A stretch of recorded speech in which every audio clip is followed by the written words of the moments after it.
Bonsoir à tout le monde. Partagez le direct. Nous nous sommes donné rendez-vous ce soir à 19 h. Vraiment, il pleut énormément ici. Je ne sais pas si vous me suivez. Je suis sous un orage dans le sud de la Belgique. Et vraiment, il y a des bourrasques. Alertez tout le monde. Ramettez notre public pour que je puisse m'expliquer sur les nouvelles que je reçois du Dja Lobo.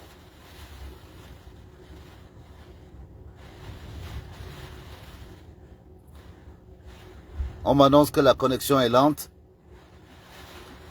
J'aimerais me rassurer que tout le monde écoute. Parce que ce qui va se dire ce soir est la réponse à des messages que je reçois.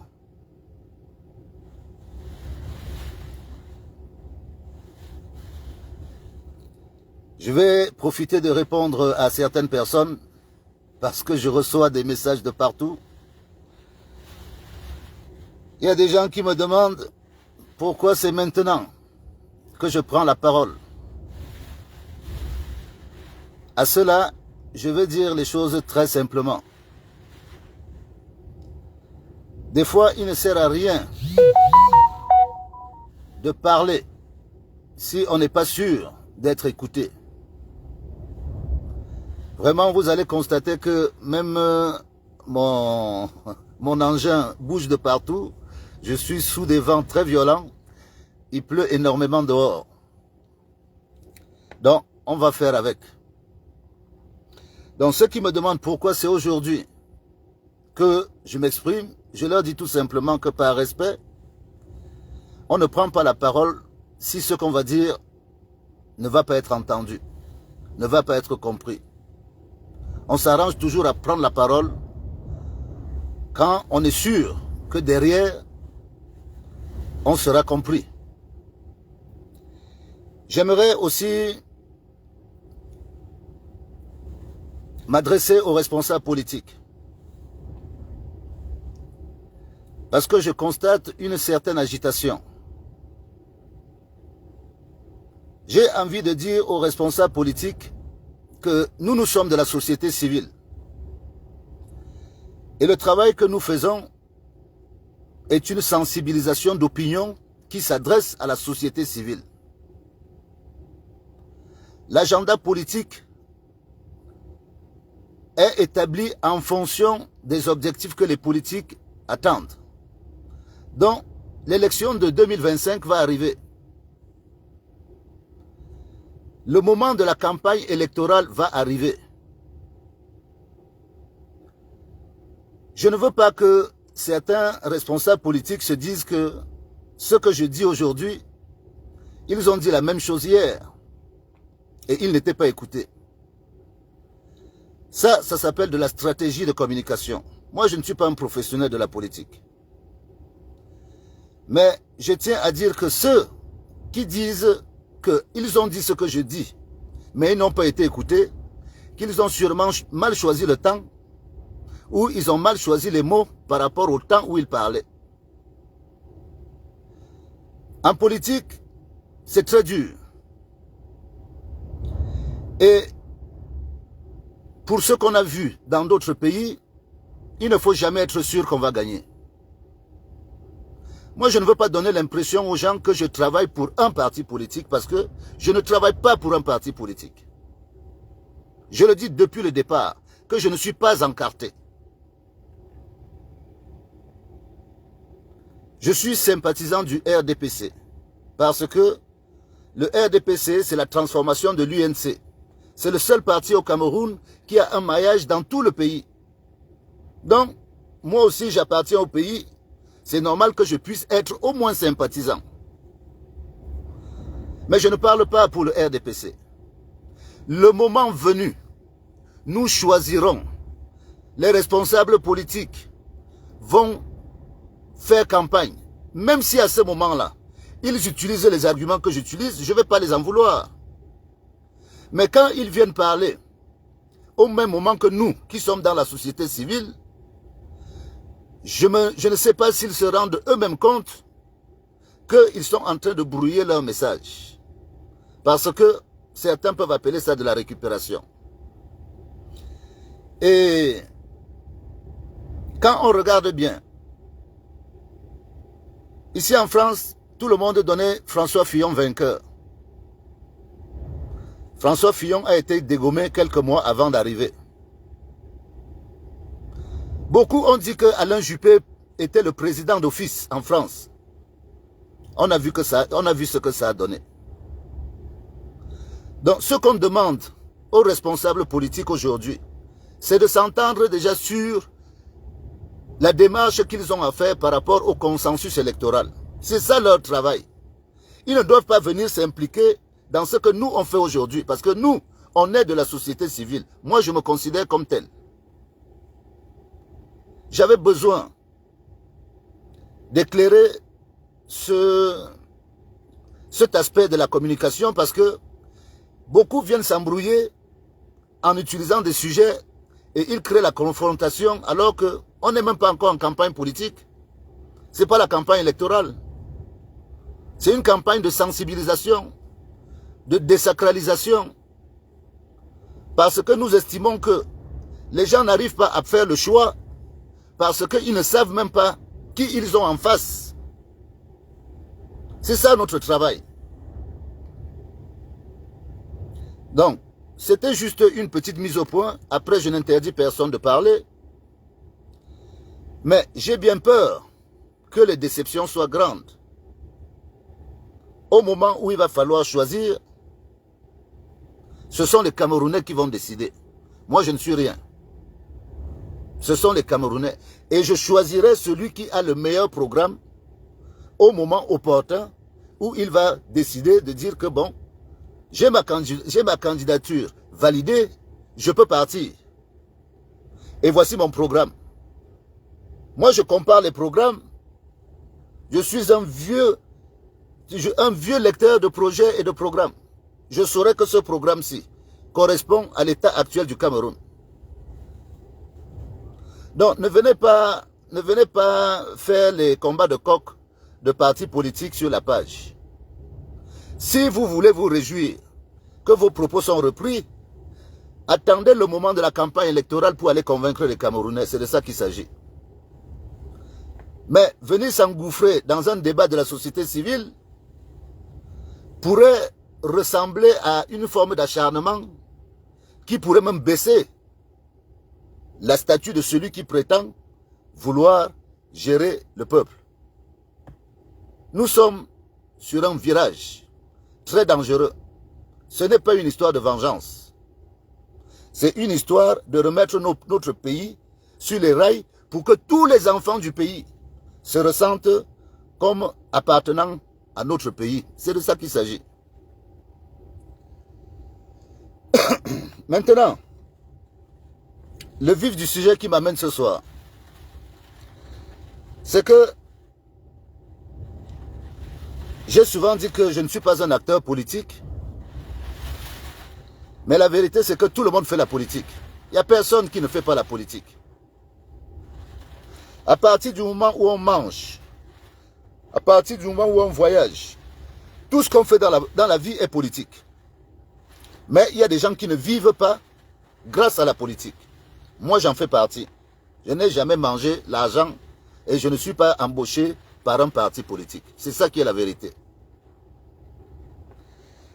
Les élites du Dja Lobo m'envoient la nouvelle qu'ils m'attendent au mois de mai. Certaines personnes envoient même des jeunes me dire que non, Guy, on va te recevoir, Guy, on va faire, calme-toi. Vraiment, je ne sais pas si mes frères sont encore dans la raison et s'ils savent réellement quelle est la posture, quelle est la motivation qui nous amène à suivre ce chemin de la sensibilisation.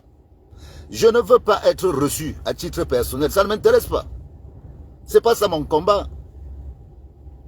Moi, mon combat, j'ai décidé de parler d'abord au Boulou, en sachant qu'on va arriver sur tout le Cameroun, dans le cadre des dénonciations. Donc mon travail est d'abord concentré sur mes frères dans le sud. Et comme Dieu fait ces choses comme il fait, ou la nature, je ne pouvais pas imaginer que j'allais prendre parole au moment où je vous parle là. Ce n'était pas prémédité. Au mois d'août 2023, j'ai pris la décision d'aider des jeunes au Cameroun. Parce que pendant les vacances, j'ai demandé à mes jeunes frères comment se passaient les vacances. On m'a expliqué que bien sûr, il y a des tournois de foot un peu partout. Mais dans notre département, les élites nous ont tellement divisés que vous avez d'un côté Ayolo avec ses militants et ses sympathisants et ses supporters qui font leur tournoi de leur côté. Vous avez les enfants de Moutazé et leurs supporters qui font leurs choses de leur côté. Vous avez les André Noël-Essiane qui font leurs choses de leur côté. Vous avez même les Ozam à Djoum qui font leurs choses avec l'intime feu de leur côté. Notre département a été divisé à cause de nos élites politiques. Et ils ont pour seule distraction pour nos jeunes, c'est le football. Or, moi, quand je regarde l'histoire du football, le football n'est pas un héritage boulou. Le football n'est pas une invention boulou. C'est un jeu que les Occidentaux nous ont importé, structuré. Je ne sais pas si ce sont eux qui ont inventé le jeu. Mais ils nous ont laissé le football. Et je vois le football depuis que je suis enfant dans tous les villages. Nos traditions ont disparu. Comme si on était devenus des gens qui n'ont... Nous n'avons pas de passé. Et quand je vois la gestion du pays par mes frères, l'imaginaire collectif se dit que les Boulous, c'est une tribu de voleurs. Que là-bas, les gens volent. Parce que c'est les Boulous qui sont au pouvoir depuis. On nous mélange même, on dit les bêtis, vous ruinez, vous êtes des voleurs. Il dit non. C'est là où moi j'interviens parce que moi je défends les Boulous. Moi je connais l'héritage traditionnel des Boulous. Les Boulous c'est des travailleurs. Les Boulous c'est certes des fêtards parce que nous aimons la danse, nous aimons la fête. Les Boulous c'est pas des voleurs. Et à cause de nos élites, on nous traite d'une certaine manière partout où nous allons, même à l'étranger. Dès qu'on voit, dès que tu dis que tu es Boulou, on dit voilà les gens qui volent au Cameroun. Et moi, ça heurte ma sensibilité. Le vol n'existe pas chez moi. Donc, j'ai eu l'idée en 2023 de créer une compétition de Songo. Le Songo est un héritage ancestral qui concerne tous les bêtis, mais qui est différent en fonction des populations. Le Songo que nous on joue chez les Boulous n'est pas le même Songo qu'on joue chez les Etoun. Je vous ai toujours dit que nous sommes différents. On veut nous mettre dans un paquet, mais nous sommes différents. Chacun a sa petite vie de son côté. Donc moi j'ai regardé les règles de jeu du Songo. Je vais vous les publier après mon direct.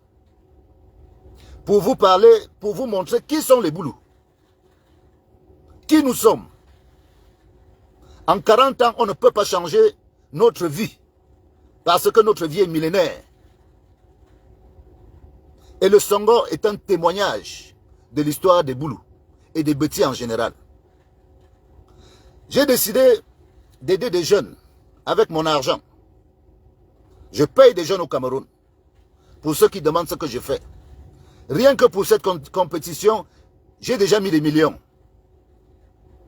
J'ai fait inviter un joueur par village dans tout le département du Djai-Lobo. C'est ça qui est programmé. Nous sommes 482 chefferies dans le Djai-Lobo, pygmées compris. J'ai demandé à ce qu'on fasse une compétition où je demanderai à tous les Camerounais, ceux qui sont disponibles, de venir à Saint-Mélima le 17, le 18 et le 19 mai 2024. Voir les Boulous jouer au Songo. Il y aura 500 joueurs. On n'a jamais organisé une telle compétition parce qu'on a oublié, on a mis de côté nos traditions. On a dit que c'est le football qui est devenu la tradition de chez nous. Le football n'est pas camerounais. C'est ça la vérité. Le football est un jeu qu'on joue partout. Nous, on en fait une propriété comme si on avait inventé le football. Non, le football n'est pas de chez nous. C'est d'ailleurs pour ça que ceux qui veulent s'en sortir dans le football, ils viennent là où on a créé le football, c'est-à-dire ici en Occident. Nous, on est des joueurs de Songo. Et le Songo a deux façons d'être regardé. Il y a ceux qui regardent les joueurs et il y a ceux qui regardent les pions. Donc, dans cette compétition, je lance un appel aux élites. Parce que oui, il est prévu que je vienne assister à cette compétition. Mais comme je vois ce qui trotte dans votre tête, comme vous croyez être malin, je suis prêt à relever le défi. Mais faites votre part. Je ne vous ai pas demandé. Moi, j'ai déjà dépensé mes millions pour la compétition en payant des jeunes. On a déjà fabriqué 250 jeux de Songo. Ils sont prêts. Je vais envoyer les photos sur Facebook pour que tout le monde voie comment ce que c'est que le Songo traditionnel. Parce qu'on va régler, j'ai toujours dit aux élites, que nous allons régler nos problèmes chez nous. Les yeux dans les yeux. Derrière cette compétition, comme les élites ont divisé pour mieux régner, moi je rassemble tout le département. Aucun village n'est épargné. J'ai aussi demandé, et je demande aux élites, que si vous voulez qu'on se rencontre, vous devez mettre votre part dans cette histoire. Parce que depuis que le président Paul Biya est au pouvoir, vous avez utilisé les chefs traditionnels. Vous les avez rendus comme des moins que rien. Alors que les chefs traditionnels ont fait tout le travail pour vous donner les 100% pendant 40 ans. Vous n'avez jamais donné même un repas aux chefs traditionnels de chez nous. Parce que vous méprisez nos chefs traditionnels. C'est ça qui est la vérité.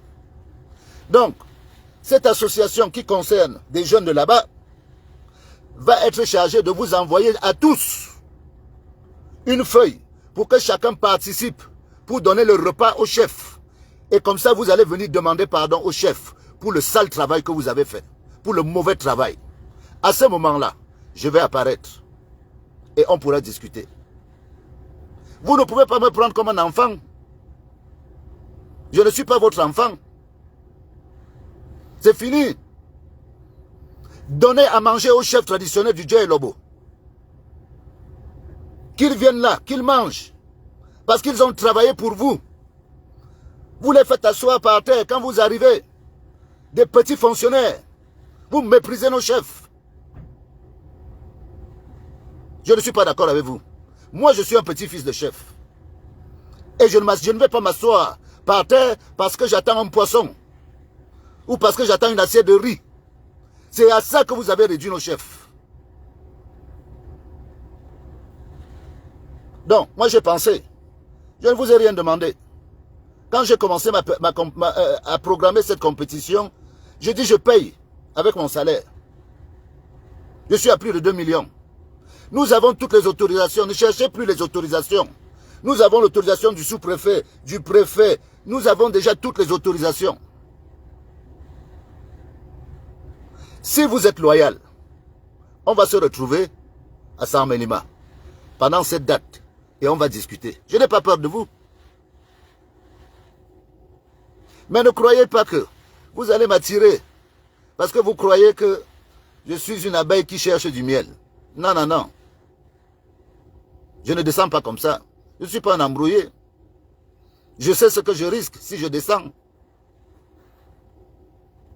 Donc, comme je peux atterrir à Saint-Mélima sans que vous tous, vous ne sachiez par où je suis arrivé, Sans arriver par Douala, sans arriver par Yaoundé, vous pouvez me voir à Sambelima. J'entre dans la forêt à Ndenge, j'ai 13 km, je suis dans mon village. J'entre à Infok, j'ai 9 km, je suis dans mon village. J'entre à Messac, j'ai 17 km, je suis dans mon village. Vous ne pouvez pas m'empêcher de venir dans mon village à Sambelima.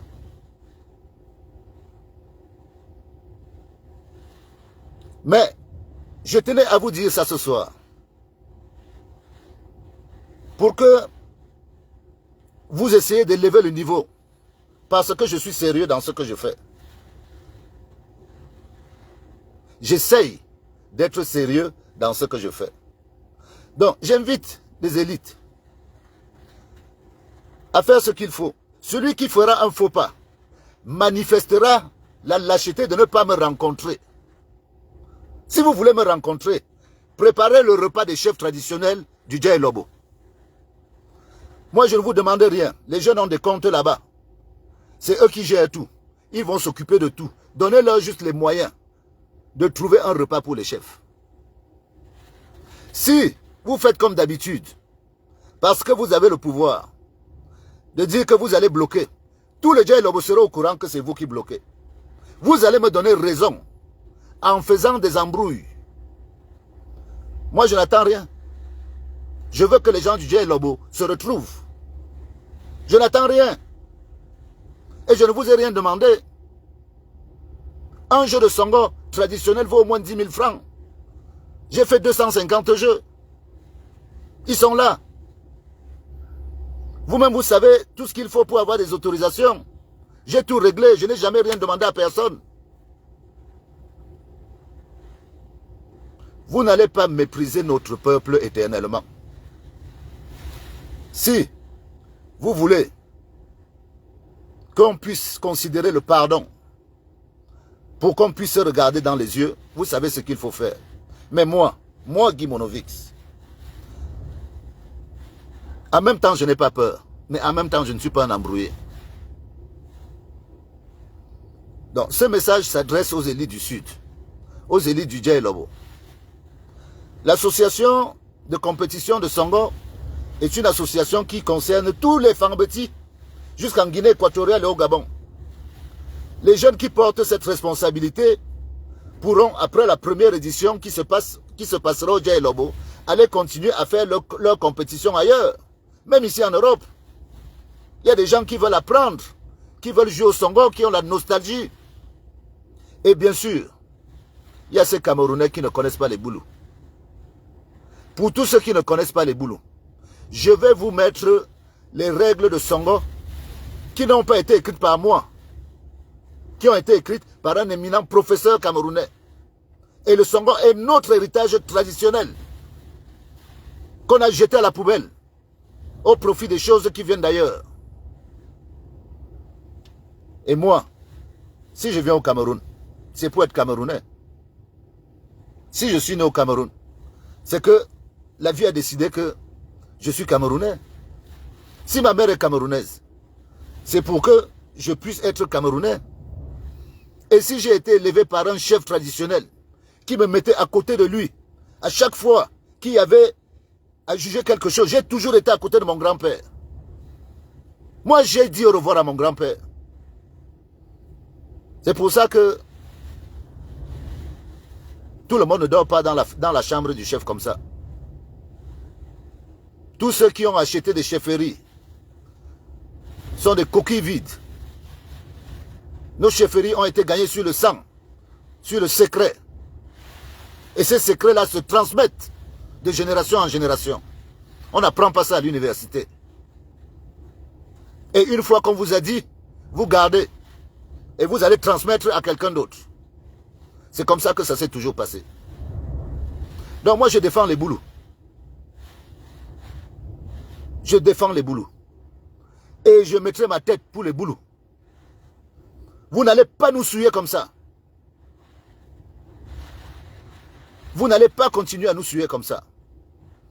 Et dans le cadre de la sensibilisation, moi je peux vous rassurer que vous ne pouvez pas vous imaginer les remerciements que je reçois de Sambelima, de Bolova, de Kribi, de Mintom, de Zoétélé, de Bambis. Vous ne pouvez pas vous imaginer. Même quand vous faites les réunions entre vous là-bas, ceux qui sont dans les réunions me font des petits messages. Que voici ce qui s'est dit.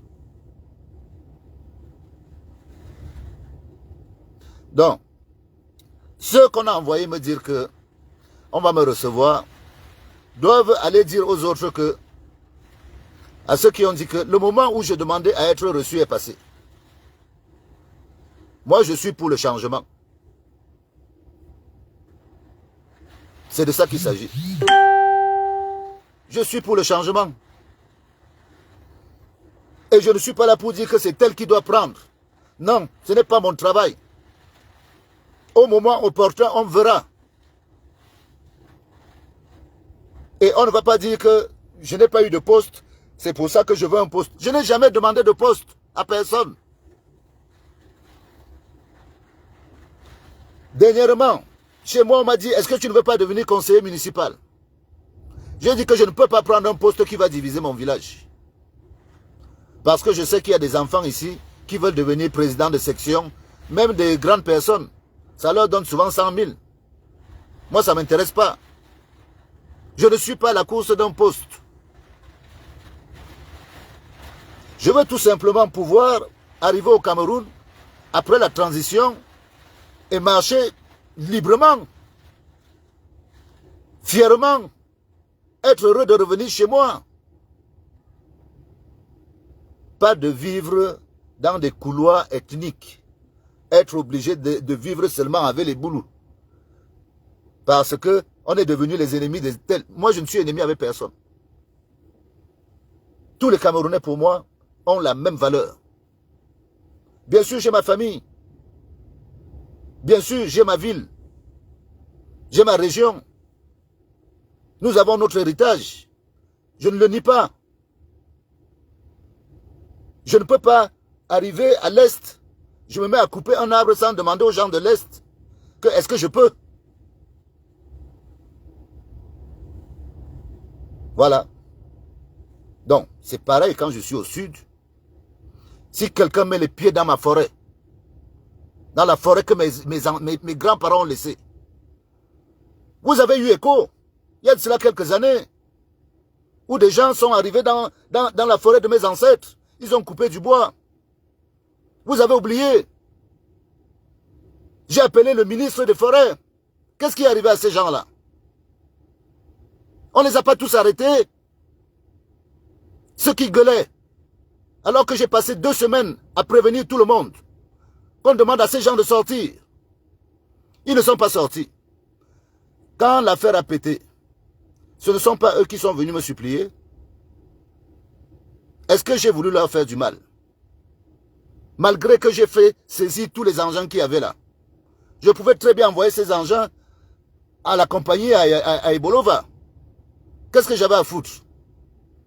Celui qui était locataire, elle a assumé. Mais parce qu'il a manqué de respect. Parce qu'il m'a parlé avec mépris. Je lui ai fait comprendre que le jour où tu me verras chez toi, venir couper le bois, attends-moi. Mais pour l'instant, tu es sur la terre de mes ancêtres. Et tant que je vivrai, je la défendrai.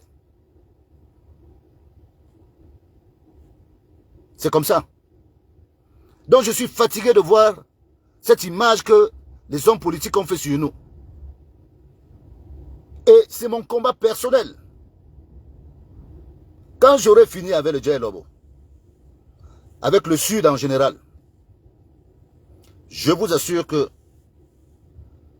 nous allons prendre les routes qui partent à l'ouest. Nous allons prendre les routes qui partent au nord. Nous allons prendre les routes qui partent à l'est. On a jusqu'en 2025. Il faut qu'au moment où on déclenche la campagne électorale, que la sensibilisation ait déjà fini de faire le tour du Cameroun. Donc je commence chez moi pour avoir la crédibilité d'aller chez les autres. Qui va m'en vouloir quand j'aurai fini chez moi d'aller dénoncer à l'ouest, à l'est, au nord? croyez qu'on n'est pas au courant des gens qui ont touché des salaires, 20 000 salaires, tout ça, on n'est pas au courant. On sait tout ça. Mais il faut d'abord reconnaître les erreurs qui viennent de sa propre maison, de sa propre région. C'est par là qu'il faut commencer. Donc, comme je le dis d'habitude, hein, moi j'interviens en fonction des sujets. Et franchement, je ne veux pas rester trop longtemps. J'ai quelques mots à dire à mes frères en boulot. Mia beliti aje lobo mia majobe. Maïme katimiana okala mene. Menje beta ba mona ababa mvam. Mena mvame mien. Jomte majumia na bia be mia te ka ajo. Mono bula nga gas sebetom. Beton ici, beno sebetom.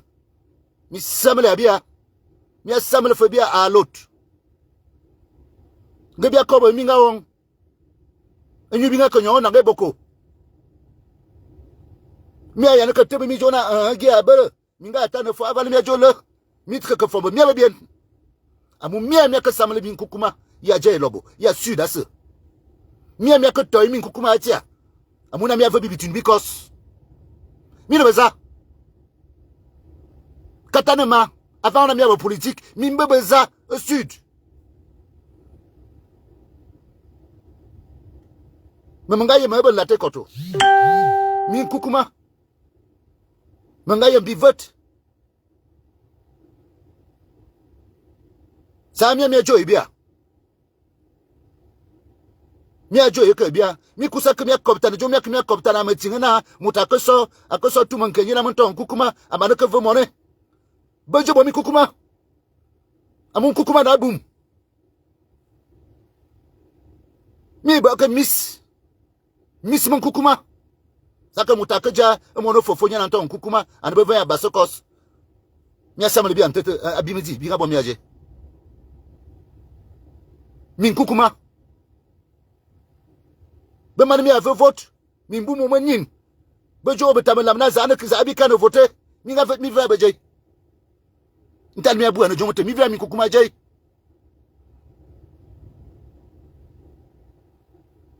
Teka jom. E biase. Mona betu mi an lo. Mi ne ba vende. Mais mi betu doy. Jomote makoba bana makoba ji. Menga atekte be musezi na makoba nale. Mais avale mi ko boma mien. Avale me lomia ina bodo bang ke wu akiti. Ana majina teke. Bijimi abol lo. Jomote tebe ntete. Jangana mutumfe. Jana mo jang vende awon. Ana majona le. Mi nga ba ke psikolo, mi ne ba docteur, mi ne ba agrégé. Tama ke teba no suba Cameroun be yen. Saka kot. Saka bi tuba mo tia. Ni la neje. Mi nga teba mo tia. Mi marebe. Ba mi akiti. Donc abi me bi na makatimia, ma koko won. Gemi ne be femme, gemi ni bi wolo bi bot. Za ani bi to na sa melima. Ngono tan. Me luita uma zangba, uma mom, uma ebu. Bon be katmena bibi di. Bia se vemi kukuma. Mi se sinan jaman. De mbone bia mi abi tata bisi bi kobo. Awu mi samela bia. Bi ze ke ma vale bia se bo. Pour na bibi takosu. Ana ma jonale. Ana ma jonale. Ana mo koba bi mete be. Ma vemi akiba. Donc, chers compatriotes, pour ceux qui ne comprenaient pas, c'était juste un message à mes frères. Donc, le message que j'avais à passer était une réponse par rapport à ce que je vous ai dit. Si mes frères démontrent qu'ils sont vraiment prêts à réunir tout le monde, pour qu'on règle nos problèmes en famille d'abord, entre nous. Moi, je suis partant. Je n'ai pas peur d'eux. Mais il faut que je leur dise que je ne suis pas une petite perche un petit poisson qu'on va venir mettre un hameçon où on va le pêcher. Non, non, non, je ne suis pas là. Je le respecte, il faut qu'il me respecte. Qu'il respecte ma démarche. Avant qu'on ne parle même du Cameroun, si, en conscience, ils se sentent responsables de la situation de chez nous, parce qu'il faut que chacun se fasse un examen de conscience. On va s'asseoir entre nous dans le dialogue. On va discuter. Et rien ne va m'arriver. Rien ne va m'arriver. Quand le peuple sera là, rien ne va m'arriver. Celui qui va gagner au championnat de Songo, le premier aura 500 000 francs. C'est mon argent. Le deuxième aura 250 000. Le troisième aura 125 000. Le quatrième aura 75 000. Et le cinquième aura 50 000.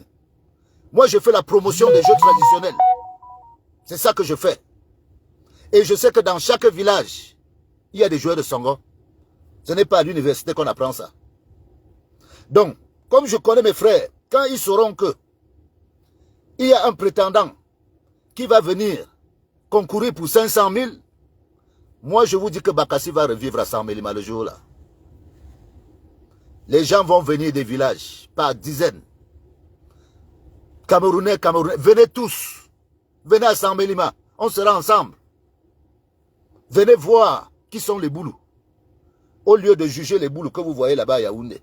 Les vrais boulous, c'est dans les villages. Donc, c'est le mot que j'avais à dire aujourd'hui. Moi, j'ai beaucoup de respect pour toutes les traditions. Je suis un traditionnaliste, c'est un héritage. Et je m'accommode très bien avec le modernisme, ça ne me pose pas de problème. Donc, moi j'invite tous ceux qui ne connaissent pas leur tradition à s'intéresser. Parce que le jeu de Songo, quand vous allez lire les règles du jeu de Songo, vous comprendrez que nos ancêtres connaissaient la vie peut-être mieux que nous aujourd'hui.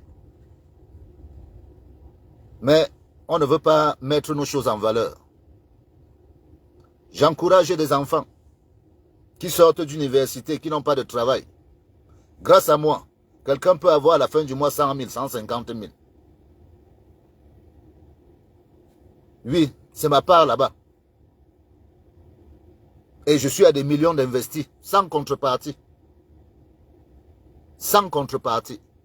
Je pourrais prendre mon argent, aller aux Seychelles, passer 15 jours là-bas. Mais ça ne me dit rien. Je n'éprouve pas ce bonheur. Parce que les miens souffrent.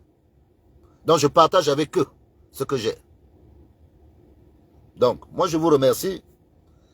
Juste au moment où j'ai fini, la pluie s'achève. C'est le même rituel tous les soirs. Il faut aller prendre sa douche parce que le travail est fini. Donc, je suis encore sur le dossier de Jacques Famendongo. Ce monsieur a été un cancer pour nous. C'est un cancer pour les boulots. Il fait partie des mauvaises compagnies que le président de la République a mis sur ses pattes. Et son dossier est tellement long parce qu'il a une longévité dans l'hypocrisie, dans la destruction des mentalités. Il a cette longévité-là qu'il faut vraiment prendre le temps de voir comment je vais l'affronter, comment je vais lui parler. Je ne serai pas tendre avec lui. Je ne serai pas tendre avec lui. Donc, je vous remercie. Je vous aime. Bonne soirée à tout le monde. Vive le Cameroun, vive les Camerounaises et vive les Camerounais. Bonne soirée.